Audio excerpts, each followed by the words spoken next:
satellite into orbit to defy the US and Trump Kim Jong-un DOES and seem to get the message. He just keeps ratcheting up tensions on the Korean peninsula. His latest move has certainly caught the attention of the United States and its allies. Intelligence reports from South Korea show that the North Koreans are prepared to continue their provocative moves despite just being sanctioned by the United Nations at the urging of the U.S. Ambassador Nikki Haley. The Kim regime is now planning to launch a satellite into orbit. Kim new satellite. Fox News reports through various channels. We recently learned that the North has completed a new satellite and named it Kwangmyongsung-5, the Jingang Ilbo Daily reported, quoting a South Korean government source. A satellite is a potential precursor to new missile tests or even a missile test in disguise. It could also be, as the South Koreans expect, a means of launching new reconnaissance technology, such as cameras and telecommunications devices into orbit. UN sanctions. In response to North Korea ballistic missile test, the United Nations voted to sanction North Korea, and the UN Security Council voted unanimously to do so. Nikki Haley, Trump appointment as the U.S. ambassador to the United Nations, pushed the vote through the international body. To no one's surprise, North Korea was not happy about this development. They called the sanctions an act of war.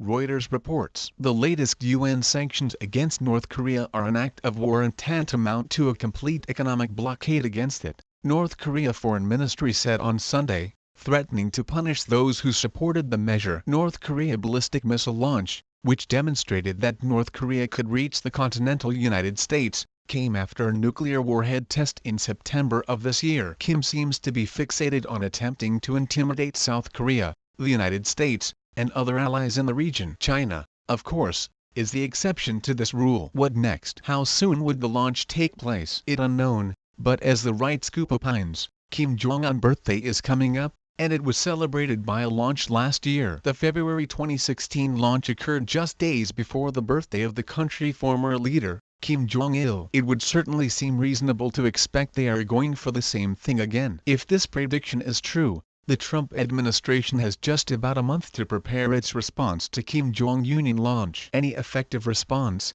however, requires engaging with China, the only country sympathetic to North Korea in the region. China seems to use North Korea as both a bargaining chip and a smokescreen when it wants to negotiate with Western powers, generally led by the United States. It uses its influence over North Korea as a means of offering up concessions. In the event that China has done something that the West or the larger international community may not like, North Korea will suddenly ratchet up tensions again and act as a distraction. That seems odd, given that China is a permanent member of the UN Security Council, especially when the sanctions vote was unanimous, right? Well, recent reports demonstrate that the Chinese are defying previous UN sanctions which prohibit the sale of oil to North Korea. The Telegraph reports South Korean officials told the Chosun Ilbo that the ships were allegedly trading in the West Sea between China and South Korea in a bid to bypass strict United Nations sanctions on oil exports to the pariah regime over its ongoing nuclear and weapons program. Granted, these are probably smugglers, but the Chinese government is the only authority in the area to prevent these illicit actions. If they want it stopped, they can do so. North Korea ought to be careful. The last time a U.S. president was this focused on dismantling a regime, the Berlin Wall fell along with the entire USSR.